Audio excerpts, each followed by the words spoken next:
And welcome to my YouTube channel that is creative physics by Mansi Bhardwaj. आपको इस channel पर 11th और 12th class के इजी से इजी नोट्स मिलते हैं जिनको आप एग्जाम में लिख करके अच्छे मार्क्स ऑब्टेन कर सकते हैं।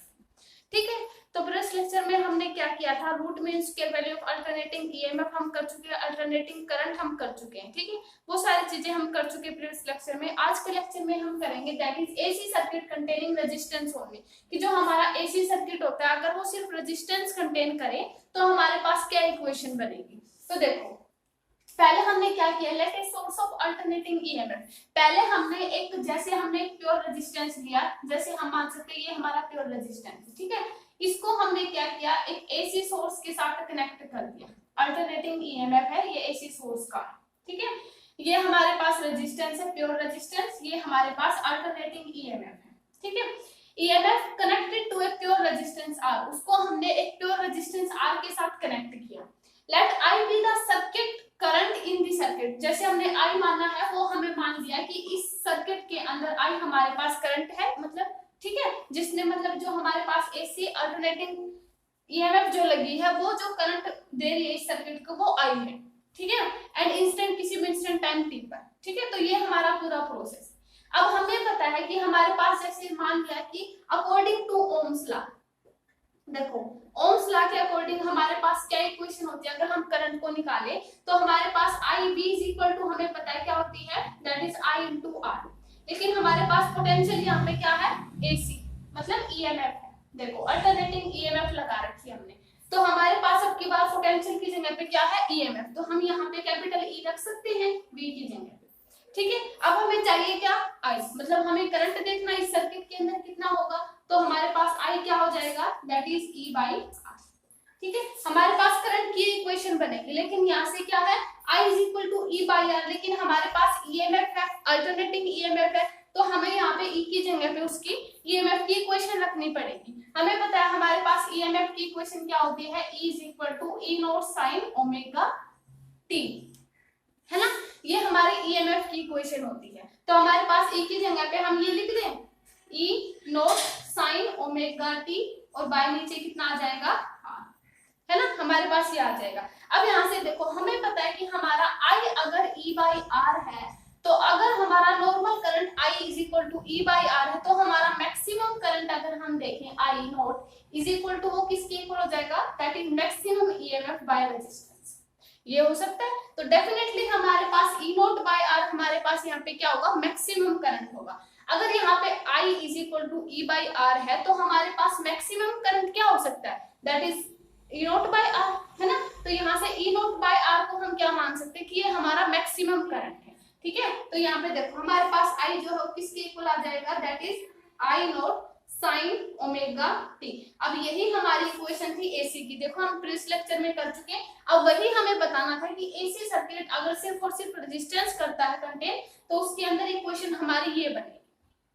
ठीक है, I is equal to I naught sine omega t. अब देखो मान लेते हैं हमारी जो इक्वेशन जैसे ये हमने मानी थी ना, मान ले इसको हम इक्वेशन फर्स्ट मान, ये जो हमारी इक्वेशन आई इसको हम फर्स्ट मान लेते हैं, और ये जो हमारी E is equal to E naught वाली थी ना, E naught sine omega t, इसको हम इक्वेशन सेकंड, क्योंकि हमने पहले कंसीडर की थी तो हम इसको फर्स्ट ही मान लेते हैं, ये हम सेकंड कर लेते हैं क्योंकि हमने पहले कंसीडर की थी। ठीक है, ये हमारी फर्स्ट हो गई, ये हमारी सेकंड हो गई। अब हम क्या करते हैं, बाय इक्वेशन हम क्या लिखेंगे, by equating equation first and two. First and two को इक्वेटिंग करने पे हमारे पास क्या मिलेगा, देखो ऐसे हम लिखेंगे इसमें, by equating equation first and two, तो इसको रिमूव कर दें, by equating equation first and two,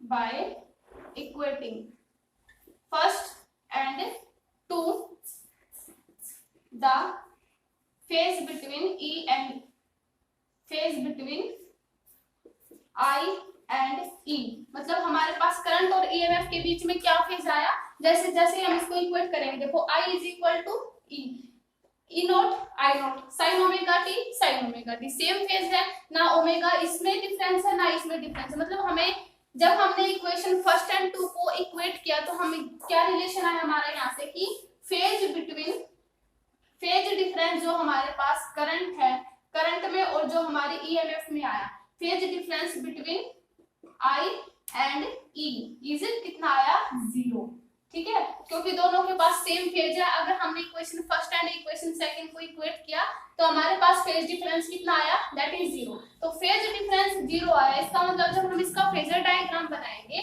तो फेजर डायग्राम कैसे हो जाएगा, जैसे उसी डायरेक्शन में हमारा क्या होगा, करंट होगा। अगर इस डायरेक्शन में हम करंट बनाएंगे तो उसी डायरेक्शन में हमारे पास ईएमएफ, मतलब जो हमारी अल्टरनेटिंग ईएमएफ है, सेम उसी डायरेक्शन में होगा, इसलिए इनके बीच में कोई भी फेज नहीं होगा। तो हम ऐसे लिख सकते हैं, by equating equation first and two the phase difference between E, मतलब जो हमारा ईएमएफ है और जो करंट है, इज 0, ठीक है। तो फेज डिफरेंस बिटवीन करंट और अल्टरनेटिंग ईएमएफ के बीच में 0 आया, तो इसका देखो डायग्राम कैसे बनेगा, क्योंकि फेज डिफरेंस 0 आया है। फेज डिफरेंस 0 होने के कारण सेम ये हमारा फेजर डायग्राम होगा। अब इसका जो हमारे पास बनेगा, ग्राफ बनाते हैं, देखो इसका अब हम ग्राफ बनाएंगे। देखो हमारा जो ग्राफ बनेगा इसमें कैसे बनेगा, देखो यहाँ से इसका ग्राफ, ठीक है। ये मान लेते हैं कि हमारा एसी सोर्स का ग्राफ है, ठीक है। हमें पता है यहाँ पे T/2 साइकिल होती है, ये हमारी कंप्लीट साइकिल होती है। हमें पता है ये हमारी अल्टरनेटिंग करंट का ग्राफ होता है। तो अगर हम देखें कि अगर मान लिया इसको, ये हमारी इक्वेशन है E = E0 sin omega t। अब हमें क्या पता चला कि हमारे पास अल्टरनेटिंग ईएमएफ और करंट के बीच में कोई भी फेज नहीं आया, सेम फेज आया sin ओमेगा t, और E = E0 sin omega t।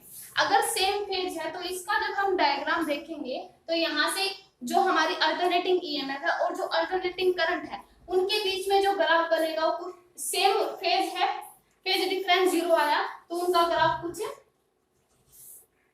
इस तरीके से बनेगा, सेम फेज में।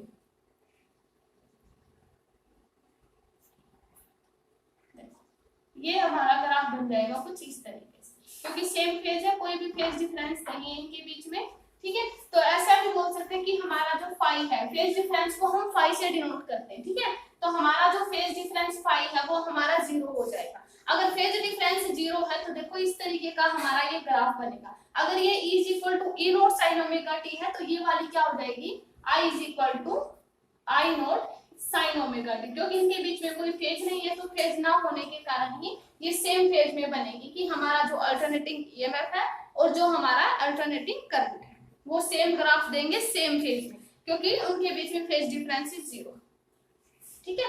तो ये हमारा क्या था कि जो एसी सर्किट है सिर्फ कंटेनिंग रेजिस्टेंस हो,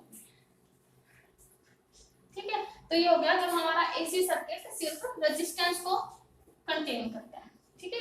तो आज के लेक्चर में हम इतना ही करेंगे। नेक्स्ट लेक्चर में हम करेंगे जब AC circuit containing capacitance only and inductance only. Okay, तो आज के लेक्चर में इतना ही। Thank you.